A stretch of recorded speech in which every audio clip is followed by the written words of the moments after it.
Για να τον περάσετε. Μαλάκα, τι τρέχει νερά, τρέχει. Τρέχει νερά, μαλάκα, ψυγείο. Έχει φύγει κάτι, έχει φύγει. Ψυγείο είναι. Σόπα ρε μαλάκα. Ναι, γιατί είναι τα σουλάκια του εργοτικού απ' έξω. Λοιπόν, να μην το Σε έχει ανεβάσει θερμοκρασία. Μπορεί να είναι τα νερά που τρέχουν από τη βούτα, ρε. Πάμε μία πίσω, πάμε μία πίσω. Βρήκες.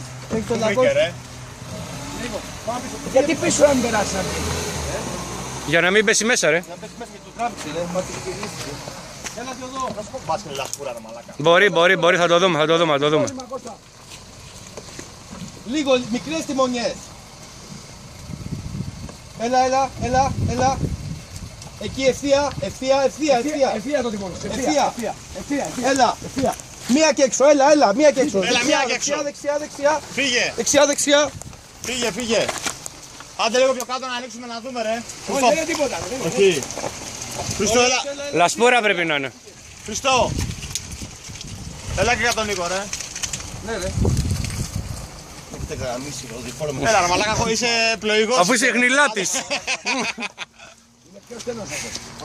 Ναι, ο Νίκος περνάει πρωινό ρε. Νίκο, σταμάτα όλο αριστερά. Και θα ανέβει. Λίγο. Ένας κομμάτι. Ευθεία. Έλα, πέρασε. Έλα.